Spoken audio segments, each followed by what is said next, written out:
en esta y en la que sigue, con el título Un mundo en el abismo. Un mundo en el abismo. Un mundo que está a punto de naufragar. No cabe duda que en estos últimos días hemos visto acontecimientos que han sacudido a las naciones. Acabo de grabar un reportaje especial, los invito a que lo vean en nuestras páginas, redes sociales, titulado Afganistán, donde comparto por cerca de media hora, 35 minutos, lo que está sucediendo en Afganistán, pero más importante que eso, las repercusiones globales que se vienen como consecuencia de lo que acaba de suceder. Y ustedes pues ponen los medios masivos de comunicación, CNN, Fox News, NBC, etcétera, etcétera, y todos los periódicos y los medios de comunicación seculares o del mundo nos presentan una perspectiva geopolítica, económica, histórica, pero no bíblica. Y cuando nosotros nos damos cuenta que estos acontecimientos se están desarrollando, corroborando, confirmando que verdaderamente la Biblia es ahorita la luz del mundo, siempre lo ha sido, pero mientras más oscuro esté el mundo, más oportunidad tenemos nosotros de alumbrar. Cuando un grupo de terroristas o grupo terrorista llamado los talibanes, la palabra talibán significa estudiante, porque son estudiantes del Islam y de la ley Sharia. Cuando comenzamos a recibir correos, están llegando ahorita, ¿verdad?, los aviones tratando de sacar, y las imágenes que vimos, cómo la gente se caía de las alas de los aviones cuando estaban tratando de sacar gente de Kabul, que es la capital de Afganistán. Nos llegaron más de 60, 70 correos, llamadas de teléfono. Yo no pude esa tarde colgar, le decía a mi esposa, una tras otra, de Brasil, de Argentina, de España, de Inglaterra, de hispanos desde luego, preguntándonos, ¿qué piensa usted acerca de lo que está pasando? Todo el mundo estaba alborotado, pero nadie sabía bíblicamente lo que estaba sucediendo. Me puse a orar e inmediatamente comencé a tratar de recopilar la información que yo podía reunir para dar una conferencia al otro día, un reportaje especial para que pudiéramos los cristianos principalmente darnos cuenta que los Estados Unidos de Norteamérica no aparecen en la Biblia, y lo venimos diciendo desde hace muchos años. Los Estados Unidos de Norteamérica, que tuvieron la supremacía política, militar y económica desde 1945 y que por más de 70 años jugaron el papel de policía, porque durante muchos años Estados Unidos estuvieron disque vigilando que no hubiera dictaduras o ayudar a las naciones que eran ocupadas por dictadores, luchar contra el terrorismo, como se inició desde el ataque a las Torres Gemelas.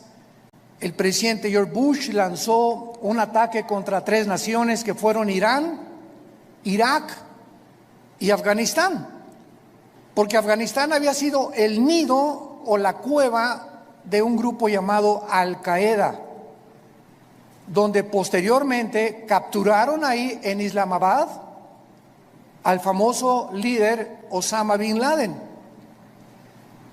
Y esta guerra contra el terrorismo, ¿verdad?, fue llevada durante los últimos 20 años, y finalmente nos damos cuenta que con la nueva administración actualmente del presidente Joe Biden, los errores tan grandes que han cometido ha hecho que ahora, con la actuación que Estados Unidos tuvo, le llaman ahora un tigre de papel. Estados Unidos ya no es la nación que era Ahora China ya sabe que puede invadir Taiwán. Ahora Irán ya sabe que pueden continuar con las centrifugadoras produciendo el uranio 35 para fabricar la bomba atómica. Ahora Irán ya sabe que lo puede hacer. Ahora Corea del Norte ya sabe que no tiene ningún impedimento para someter a Corea del Sur.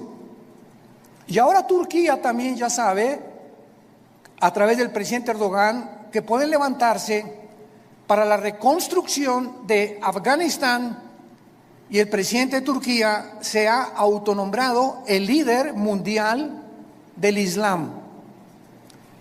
Lo más interesante de todo lo que está sucediendo ahorita en el mundo, que vamos a desarrollarlo brevemente, es que estas cuatro naciones, China nunca ha dejado de tener relaciones cordiales con los talibanes, nunca. Pero lo más interesante de esto, bíblicamente, porque es lo que nos interesa, y lo que solamente los cristianos lo sabemos, es que son las cuatro naciones que se mencionan en Ezequiel 38 y 39, en la próxima invasión contra Israel. Y ahora Israel, el patito feo, ha quedado por primera vez, desde 1948, que volvieron otra vez a revivir nacionalmente la nación de Israel, ya no tiene quien los defienda. Han quedado vulnerables. Y también los Estados Unidos de Norteamérica han quedado vulnerables.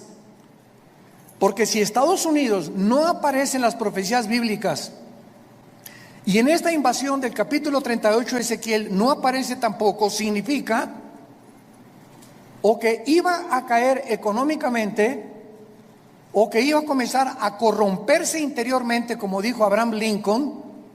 Estados Unidos no va a caer fuera por sus enemigos. Si Estados Unidos cae es porque se corrompió internamente. Y esto nos da un panorama maravilloso para saber que los cascos de los jinetes del Apocalipsis ya se escuchan en el cielo.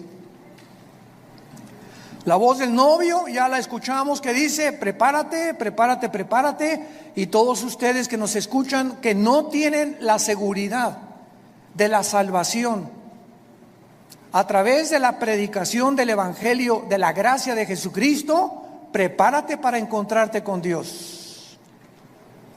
Porque así como los talibanes creían que en 2 meses las tropas norteamericanas iban a salir, y cuando descubren que Estados Unidos viola el pacto con el presidente Ghani y con los talibanes, de que no era verdad lo que el expresidente Trump firmó, les tomó 48 horas, 2 días les tomó apoderarse de toda una nación, sin que nadie chistara ni nadie dijera pío. Y se quedaron ahí en Afganistán más de 2,000 vehículos blindados, helicópteros Black Hawk, que son los más modernos para la guerra, más de 50 aviones, fusiles de largo alcance, de mira telescópica, lanzagranadas, millones de municiones. Y ahora este grupo se convierte en el grupo terrorista mejor armado y más peligroso del mundo entero. El mundo queda automáticamente bajo una gran amenaza. Pero estas 4 naciones, China, Rusia, Irán e Irak, forman parte de la invasión en Ezequiel 38. Esto es impresionante, es increíble. Y son las 4 naciones que están apoyando ahorita a los talibanes y que mantienen relaciones con ellos y los van a seguir defendiendo. Y por eso todos los que se consideraban que si no actuaban como China, no puede entrar a Taiwán porque la flota norteamericana, ahora ya no, ahora ya pueden atacar a Taiwán. Irán, pues no podemos darle velocidad a la fabricación de las bombas atómicas porque Estados Unidos se nos puede echar encima. Ahora ya tienen la bandera libre para continuar produciendo armas nucleares. Y así, todas las naciones que tenían algún temor de que Estados Unidos reaccionara y mandara a sus soldados, se perdió completamente. El mundo ha quedado vulnerable. Abran sus Biblias en el capítulo 24 del libro de Isaías. Ojalá que todos hayan traído su Biblia.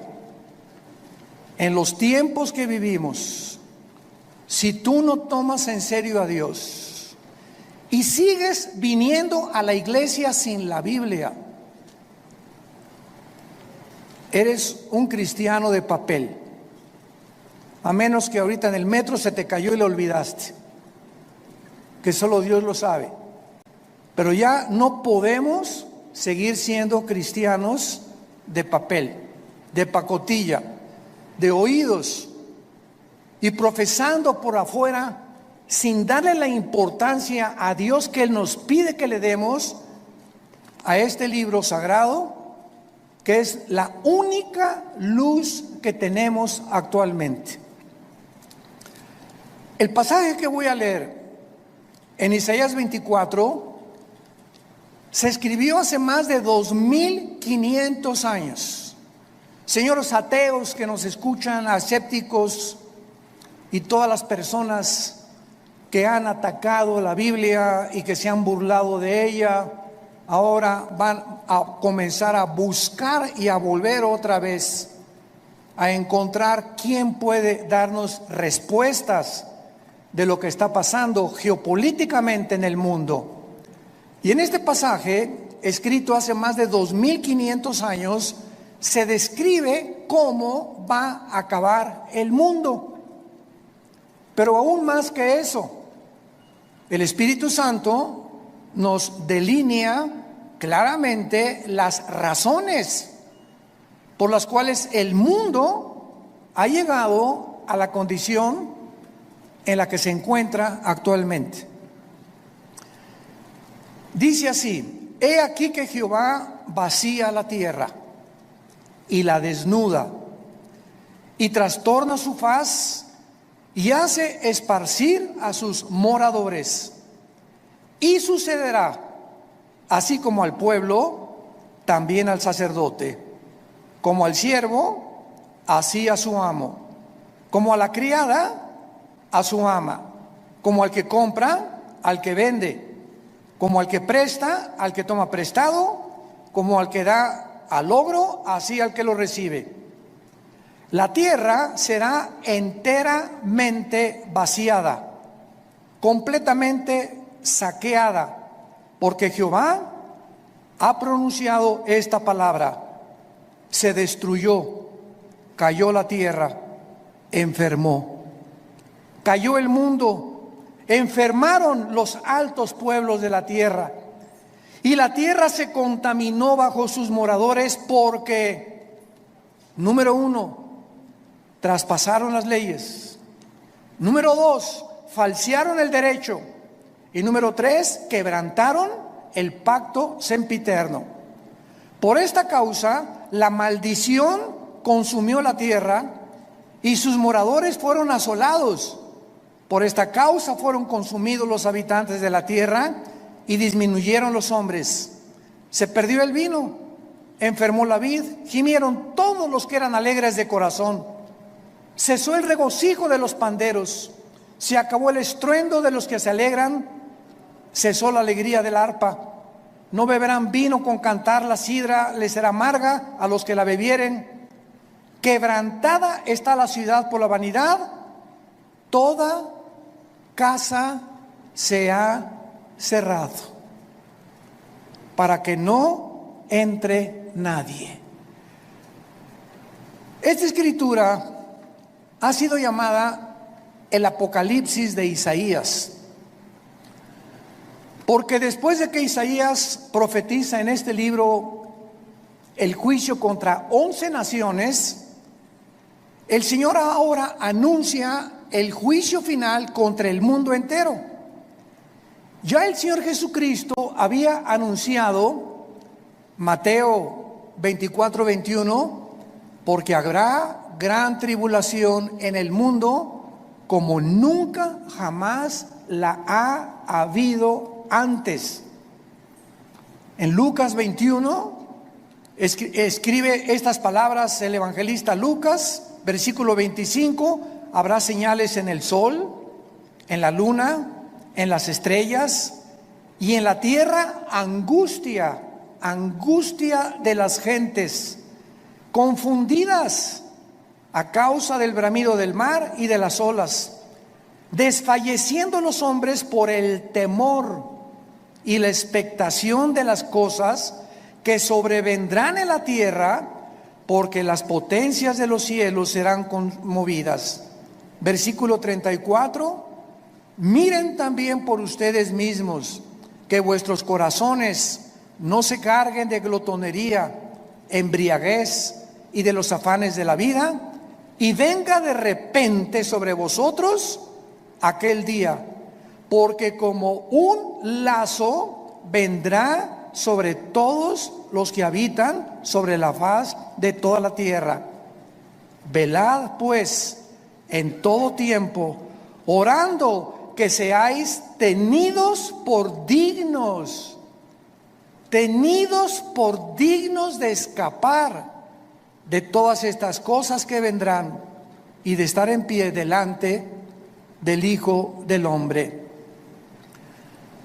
Regresando al pasaje de Isaías, encontramos en los primeros 4 versículos 3 puntos importantes acerca del juicio de Dios. En primer lugar, dice el versículo 1: he aquí que Jehová vacía la tierra y la desnuda, la trastorna y hace esparcir a sus moradores. En primer lugar, encontramos que va a ser Dios y su Hijo Jesucristo, como lo vamos a ver a continuación, los agentes que van a juzgar al mundo. Esto es absolutamente obvio y lógico, ya que Dios es imposible que juzgue a alguien que no merece. Es imposible que Dios mande una maldición sin que los que reciban la maldición se hayan hecho merecedores de lo que recibieron. Porque todo lo que sembramos, todas las decisiones que tú has tomado en tu vida, todas las cosas que has decidido en tu vida, tienen consecuencias, para bien o para mal. Si te casaste equivocadamente, si compraste un vehículo equivocadamente, si hiciste un gasto equivocadamente de dinero, no le eches nunca la culpa a Dios. Somos personas, individuos responsables moralmente de nuestras acciones. Y por esta responsabilidad y esta libertad y libre albedrío que tenemos para hacernos merecedores que lo que sembramos tenemos que recoger, tenemos que formar y normar nuestra vida de aquí en adelante. Dice la Biblia en Hechos capítulo 17, versículo 30 al 31, lo mismo. Veamos cómo los apóstoles anuncian quién va a juzgar al mundo. Pero Dios, Hechos 17, versículo 30, pero Dios, habiendo pasado por alto los tiempos de esta ignorancia, ahora manda a todos los hombres en todo lugar que se arrepientan, por cuanto ha establecido un día en el cual juzgará al mundo con justicia por aquel varón, o sea Jesucristo, a quien designó, dando a todos fe por haberle levantado de los muertos. Y el apóstol Pablo, en su segunda carta a Timoteo, capítulo 4, versículo 1, le dice a Timoteo: te encarezco delante de Dios y del Señor Jesucristo, que juzgará a los vivos y a los muertos en su manifestación y en su reino. Entonces, lo primero que el Espíritu Santo resalta es que va a ser Dios el Padre y su Hijo Jesucristo los que se van a encargar de juzgarte. Y en ese día, si ahorita tienes excusas de ser como tú eres, en ese día no las tendrás. Y así como estamos viendo con qué rapidez cambió el mundo en 1 año y medio, desde que comenzó esta famosa pandemia, todo ha cambiado. La moral, la conducta, la economía, la política, los medios de salud. En menos de 1 año el mundo ha sido trastornado completamente. En 48 horas un grupo terrorista se enfrenta al ejército más poderoso del mundo y los hace huir. En 48 horas sin disparar una sola bala. Y así está pasando todo en el mundo, nos está agarrando a todos desprevenidos. La semana que entra, ¿qué vamos a escuchar? Mañana, ¿qué vamos a escuchar en las noticias? Y tal vez la próxima noticia para ti es que te quedan 3 días de vida, te queda 1 semana de vida, te queda 1 mes de vida y no lo sabías, ni te lo imaginabas. Dice la Biblia, prepárate para encontrarte con tu Dios. Viene el juicio, viene el día del juicio al mundo. Tenemos que reaccionar y tenemos que arrebatar del fuego a nuestra familia, a nuestros amigos, y ahora más que nunca tener convicciones. Tenemos que ser cristianos de convicciones. Si tú no tienes convicciones de la santidad y de la forma que debes de vivir, el mundo te va a jalar. Porque la presión, como el imán, es más fuerte lo que te jala que lo que te sostiene. Y lo único que nos sostiene es la fe en este libro. Es la obediencia a la palabra de Dios. Prepárense para que sean tomados por dignos de escapar todas estas cosas. Regresamos a Isaías. Y en el versículo 2 encontramos, en segundo lugar, que será un juicio universal. Sucederá al pueblo como al sacerdote, al siervo como al amo, a la criada como al ama, al que compra, al que vende, o sea, todas las clases sociales, porque Dios no tiene consentidos, ni Dios hace acepción de personas. Dios juzga a indígenas, a ricos, a reyes, a políticos, a educados, a no educados. Dios juzgará a todos los seres humanos salvajes, mayas, tlaxcaltecas, egipcios, babilonios, etcétera, etcétera. Dios juzgará a todos los seres humanos que descendemos desde Adán hasta nuestros días. Dice en Apocalipsis capítulo 20 cómo será este juicio, porque el juicio que estamos hablando no es el juicio a los cristianos. Cuando estamos hablando que Dios juzgará al mundo con justicia, estamos hablando a todos los que le rechazaron. Todo lo que estamos hablando ahorita, y lo vamos a ver a continuación, por qué Dios los va a juzgar, es el juicio que se llama en Apocalipsis capítulo 20, del 11 al 15, el juicio del gran trono blanco. Porque todos nosotros que hemos recibido a Jesucristo, ya hemos sido juzgados en la cruz. Gloria a Dios, aleluya. Ese hombre llamado Jesús de Nazaret, que murió y abrió sus brazos en esa cruz, llevó tu culpa, tu culpa, tu culpa y mi culpa. Y lo que tú y yo merecíamos pagar ahora en el día del juicio con el infierno y el lago de fuego, Él en la cruz lo llevó en su cuerpo de carne.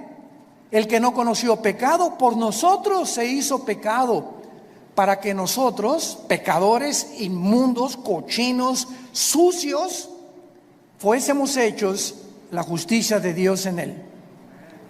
Y Dios muestra su amor para con nosotros en que, siendo pecadores y en la condición en la que yo me encontraba hace 46 años que yo recibí a Cristo, y en la condición en la que tú te encontrabas, así de cochinos y de sucios, sin ninguna esperanza, Dios me dice que me amaba y que me aceptaba si aceptaba yo el sacrificio de su Hijo en la cruz, y que desde ese momento borraba todos mis pecados del pasado, pero como si jamás los hubiera yo cometido. Esto se llama gracia, porque no lo merecíamos. ¿Qué es la gracia? Un favor que no merecemos. Hace algunos años, en la década de los 80s, íbamos cada 15 días a Santa Marta, Catitla, a la penitenciaría de los hombres y también a la cárcel de mujeres. En aquel tiempo estaba de jefe de la policía el general Arturo Durazo. Dios nos dio gracia con él y me recogían en un patio en helicóptero y me llevaban a Santa Marta, Catitla. Ahí aterrizaba yo con un helicóptero de la policía y juntaban a todos los presos para que les predicáramos el evangelio. Imagínense nada más la gracia que Dios nos dio. Y una vez se acerca después del mensaje un preso llorando y me dice: oiga, pastor, ¿usted cree que Dios me pueda perdonar? Yo había predicado sobre el hijo pródigo en esa tarde, eran como las 5:30, 6 de la tarde. Y le dije, ¿por qué? Me dice, porque he matado a 28 personas. Pero quiero decirle que estoy aquí en la cárcel no por las 27 asesinatos que cometí antes, sino porque me mandaron de un estado a la Ciudad de México a matar otro recadito que me encargaron, porque yo era matón a cuenta, y en el periférico saqué la 38 y maté a esa persona que me encargaron matar, y la policía me agarró, y estoy aquí por un crimen para pagar 15 años, pero yo debo 27 vidas más. ¿Y saben lo que le contesté? La sangre de Cristo perdona todos tus pecados. Él no lo podía creer. Quiere decir que si yo acepto a Cristo ahorita y lo reconozco como mi Salvador, todos esos crímenes no voy a pagar por ellos. Y le dije, amén. Y otro que estaba atrás dice, ay, sí, ¿verdad? Qué bueno. Ahora sí, de repente. Y le dije, ¿por qué? Es gracia. Esa es la gracia, ese es el mensaje del evangelio, de la gracia de Dios. Que Dios te perdona siendo inmundo y pecador. Porque nadie merece irse al cielo, nadie merece el perdón. Dios nos lo da en su amor en la cruz. Esta palabra gracia no aparece en ninguna religión. En ninguna religión. Y hay cristianos que todavía no han entendido el significado de la palabra por gracia somos salvos por medio de la fe. Es la fe la que nos da la gracia de Dios. El creer lo que Él hizo en la cruz nos hace, nos abre para que Dios tenga a favor de nosotros, se compadezca de nosotros y nos regale el amor de su Hijo Jesucristo. ¿Qué mensaje tan glorioso tenemos? Yo quiero decirte a ti que nos estás viendo por la televisión y ustedes que están aquí presentes. Me puedes decir, yo he abortado 8 niños, llevo 3 divorcios, he matado, he adulterado, he hecho aquello. Si tú recibes a Cristo, Dios te perdona. Y en este día del juicio, tú no estarás presente, porque Él pagó por ti y por mí. Y por eso vivimos tan agradecidos, humillados, después de lo que Él hizo en nuestro lugar en esa cruz. Dice Apocalipsis 20, versículo 11, hablando del trono donde estarán todos los que rechazaron este regalo de Dios. Vi un gran trono blanco y al que estaba sentado en él, de delante del cual huyeron la tierra y el cielo, y ningún lugar se encontró para ellos. Esto nos habla que este juicio será después del milenio, porque los que estén en este juicio van a ver cómo desaparece la tierra y los cielos. Y después de este juicio, Dios hará nuevos cielos y nueva tierra. Entonces, este juicio será hasta después de los 1000 años o del reino mesiánico que Jesucristo le prometió a los profetas. Y dice el versículo 12, que Juan el apóstol que escribe esto, vi a los muertos, grandes y pequeños, de pie, y los libros fueron abiertos. Y otro libro fue abierto, el cual es el libro de la vida. Y fueron juzgados los muertos por las cosas que estaban escritas en los libros según sus obras.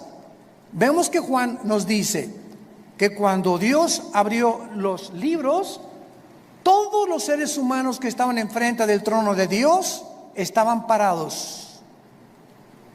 No había nadie de rodillas, todos de pie. ¿Por qué? Porque en ese momento se acabó la misericordia. En ese momento ya no hay gracia. En ese momento ya no hay favor, ya no hay nada más que dictar la sentencia. La gracia, el favor, la misericordia están hoy que tú me escuchas delante de ti a través del mensaje del Evangelio de la gracia de Jesucristo.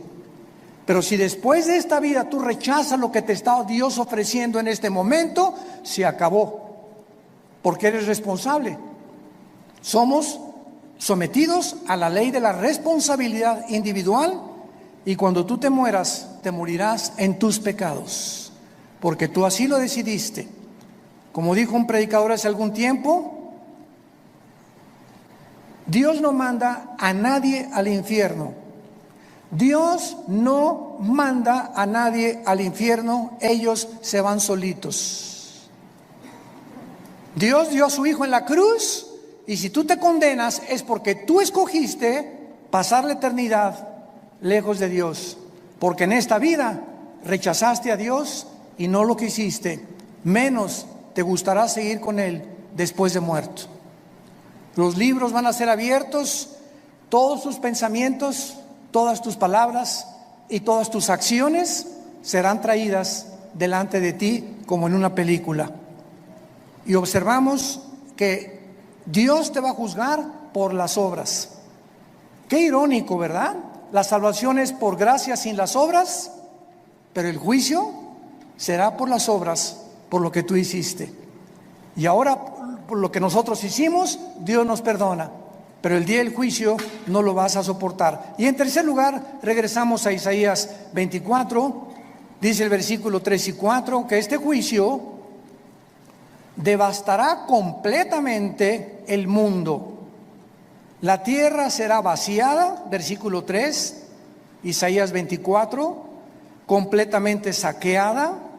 Jehová ha pronunciado esta palabra: la tierra se destruyó, enfermó, cayó el mundo, blasfemaron los altos pueblos de la tierra, y la tierra se contaminó bajo sus moradores, porque traspasaron las leyes, falsearon el derecho y quebrantaron el pacto sempiterno. Estas características del versículo 4 ya las podemos ver. ¿En qué planeta estamos tú y yo viviendo? En un planeta donde el aire ya está contaminado. Las frutas, las cosechas, la agricultura, los campos están contaminados. El mar inmensamente contaminado. La comida contaminada. Todo a nuestro alrededor es un mundo contaminado. Y lo más interesante que vamos a descubrir a continuación es que ahorita las naciones, el efecto global y el clima, están luchando las naciones por mejorar el clima, sin que los líderes de las naciones se den cuenta, porque hay un velo en sus mentes que no pueden entender la realidad de lo que nos rodea. Creen que se debe pues a los hidrocarburos y esto y el otro, que tienen algo que ver, pero de acuerdo a la Biblia, la contaminación del planeta está asociada con nuestros pecados. Mientras más inmoralidad hay en el mundo y mientras más maldad hay en el mundo, la tierra sufre igualmente que nosotros. Y esto lo podemos ver claramente para confirmarlo cuando Dios creó el paraíso o el huerto del Edén, donde todo era perfecto. ¿Se acuerdan? Los leones no mordían, las rosas no tenían espinas, los reptiles no tenían veneno, no había tormentas, no había tsunamis, no había terremotos. Adán y Eva vivían en un mundo perfecto. Y cuando Adán y Eva pecan, qué interesante, toda la ecología del mundo cambia inmediatamente. En el momento que la primer pareja peca, se cambia la genética de los animales y se vuelven feroces. Se cambian las condiciones del mundo y comienza a llover. Se cambia la condición de las plantas y comienzan a sacar espinas. Toda la genética y la ecología del mundo cambia cuando el ser humano pecó. ¿Por qué? Porque desde Génesis 2, Dios le dijo a Adán y Eva: pongo debajo de ustedes para que se enseñoreen, para que sean los administradores de toda la creación. Pero si ustedes se apartan de mis leyes, la creación se volverá su enemigo. Y esto la gente que no tiene al Espíritu Santo no lo entiende. Y lo atribuyen a problemas de gases, hidrocarburos, y no hay absolutamente ninguna solución para cambiar ahora un mundo en crisis, un mundo que se encuentra en el abismo.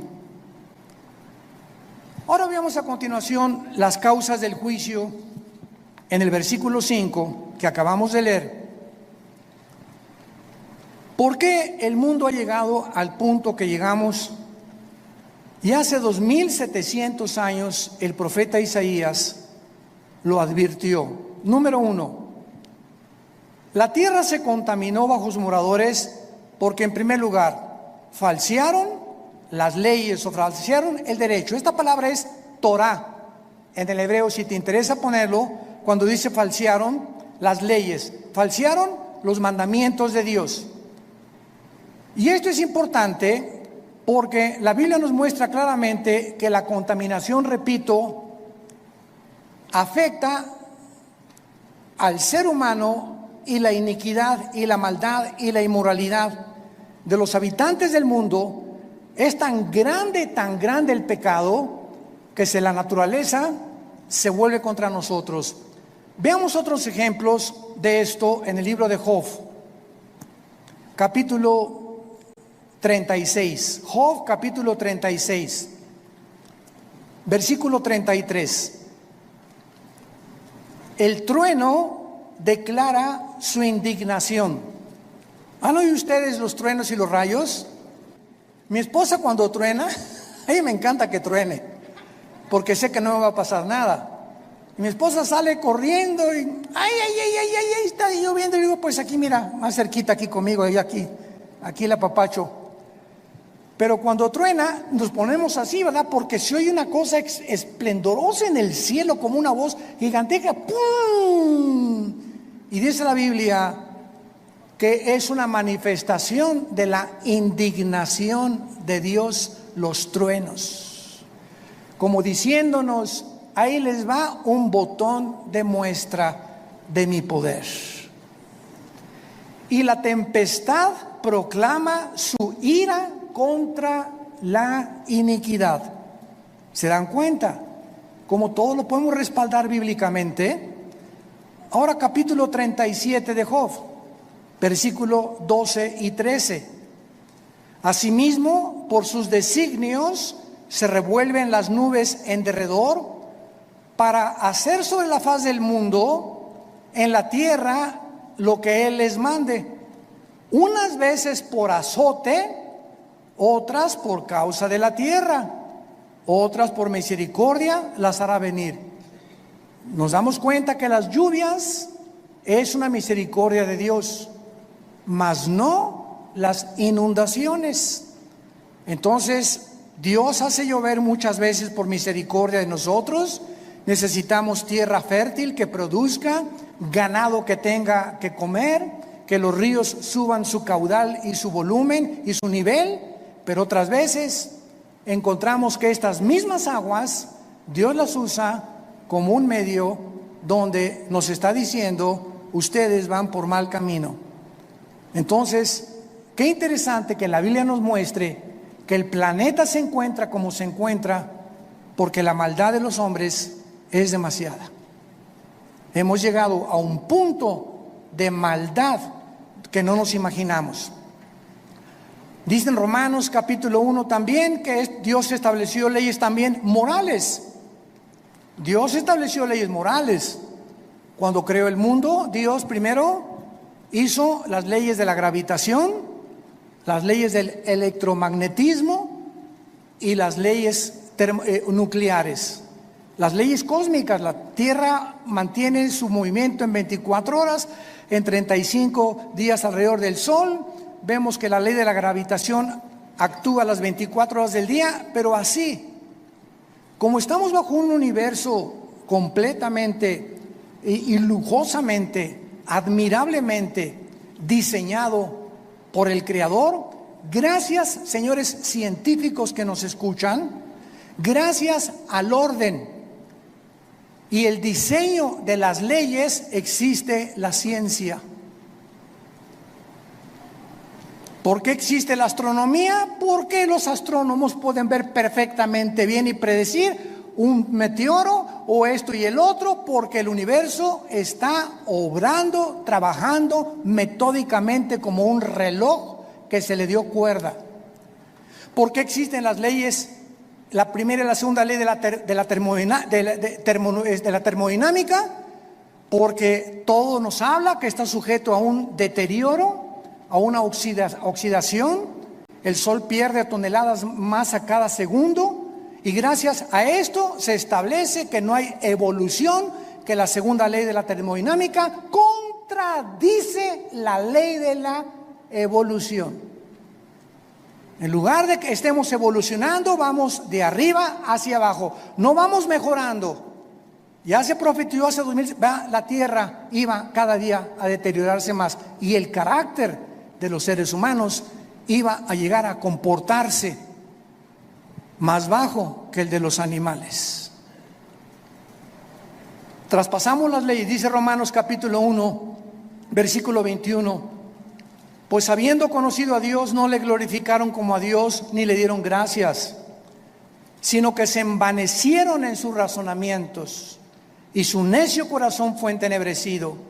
Profesando ser sabios, se hicieron necios, y cambiaron la gloria de Dios incorruptible en semejanza de imagen de hombre corruptible, de aves, de cuadrúpedos y de reptiles, por lo cual Dios los entregó a la inmundicia en la concupiscencia de sus corazones, de modo que deshonraron entre sí sus propios cuerpos, cambiaron la verdad de Dios por la mentira, honrando y dando culto a las criaturas antes que al Creador, el cual es bendito por los siglos. Por esto Dios los entregó a pasiones vergonzosas.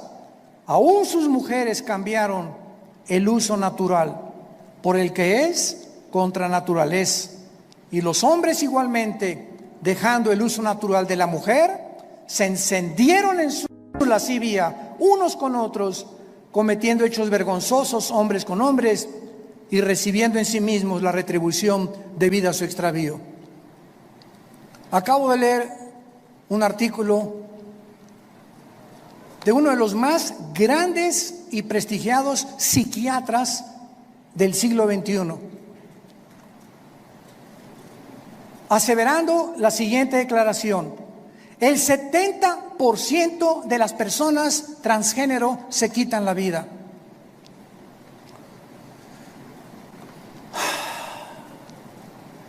El 70% de las personas que intentaron cambiar la naturaleza con la cual nacimos, le dijeron a Dios: te equivocaste, yo no soy hombre, soy mujer, no soy mujer, soy hombre. Finalmente, cuando hacen la operación y la cirugía para cambiarse el sexo, en su alma son como Dios los creó. Y comienza una lucha interna, ¿soy o no soy? ¿O qué soy? Y la confusión y el conflicto mental llega al grado que prefieren quitarse la vida. Esto fue escrito hace 2000 años por el apóstol Pablo. Dejando el uso natural, la biología, las leyes de la naturaleza, no hay más que hombre y mujer. No hay 3 sexos, no hay 4, no hay 5. Eres varón o eres hembra. Y cerramos la Biblia de acuerdo a la ciencia. Si tienes 2 cromosomas XX, eres mujer. Y si tienes el cromosoma Y, que las mujeres no tienen, eres macho camacho. Eres hombre de los pies a la cabeza. Y si tú niegas tu genética y niegas la naturaleza, acarreas, dice el apóstol Pablo, hace 2000 años, se viene sobre ti tu propia naturaleza. Y nunca podrás vivir en paz, porque has traspasado las leyes de Dios. En segundo lugar, dice, falsearon el derecho. Los gobernantes, los magistrados de justicia que nos escuchan, los jueces federales y civiles, los senadores, los diputados, los dictadores, han pervertido el derecho para gobernar recta, íntegra y honestamente una nación. El expresidente de Afganistán, Ghani, salió huyendo con más de 120 millones de dólares, como todo buen político corrupto. Y si vemos una gangrena, un veneno que está ahorita en las naciones, es precisamente ese, la corrupción. No es el pueblo lo que les interesa, son sus intereses personales.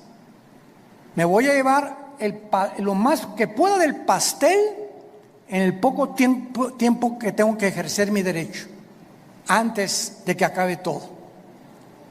Y finalmente dice la Biblia, quebrantaron el pacto sempiterno para terminar. Quebrantaron el pacto sempiterno. ¿Cuál es este pacto sempiterno?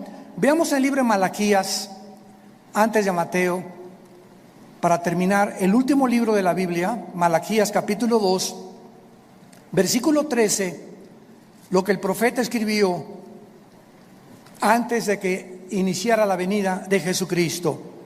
Malaquías 2, versículo 13. Y esta vez haréis cubrir el altar de Jehová con lágrimas, de llanto y de clamor. Ya no miraré más a la ofrenda para aceptarla con gusto de tu mano. Me dirás, ¿por qué? Porque ha Jehová atestiguado contra ti y la mujer de tu juventud, contra la cual has sido desleal. Estoy enojado contra ti. ¿Por qué, Señor? Porque no eres fiel a tu esposa.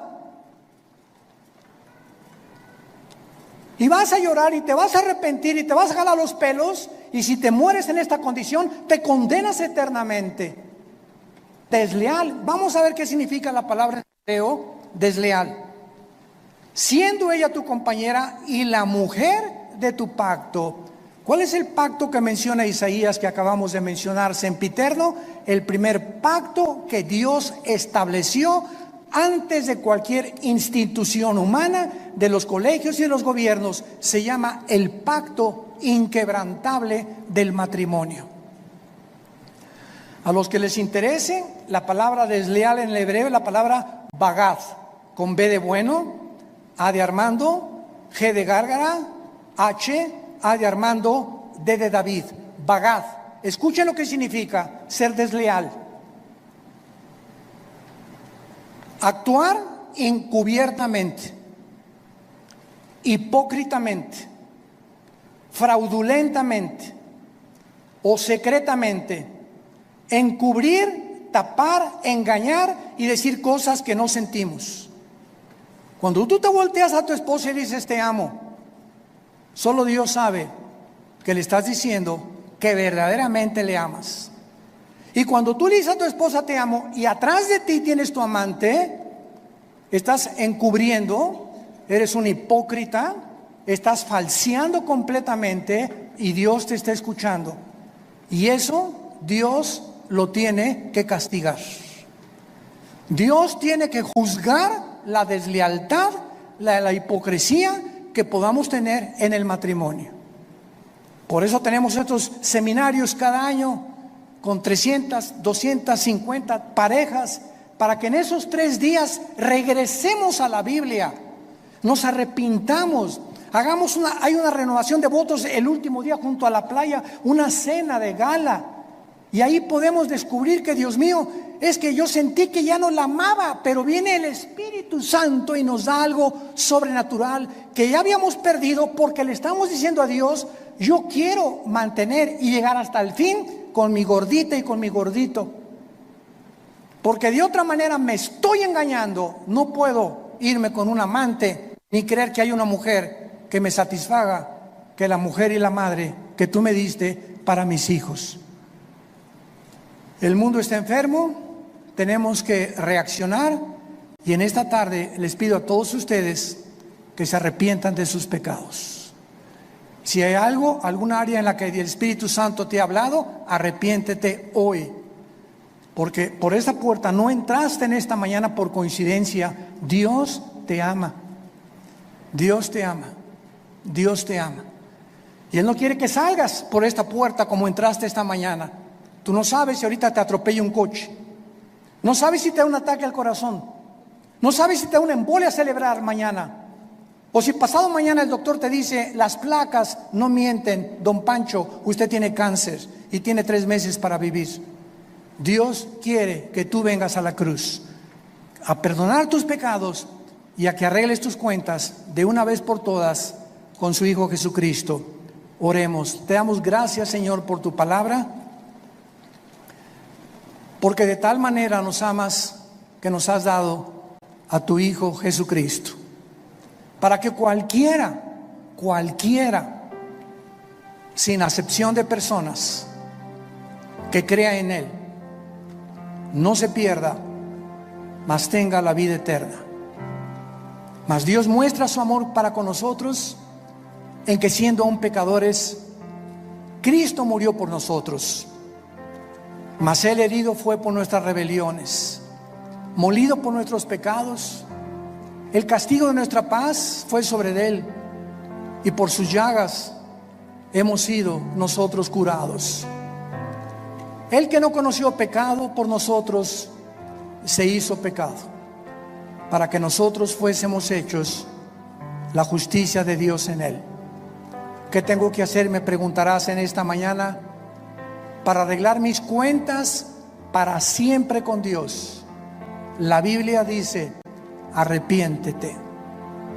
¿Qué significa arrepentirse? Reconocer que has pecado contra Dios y que no puedes seguir viviendo igual.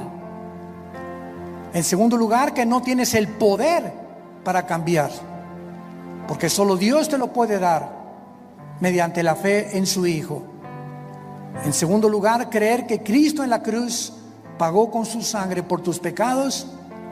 Y en tercer lugar, que a los 3 días resucitó de los muertos para traer una esperanza eterna, inmarcesible, que nos está aguardando en el cielo el día que nosotros resucitemos.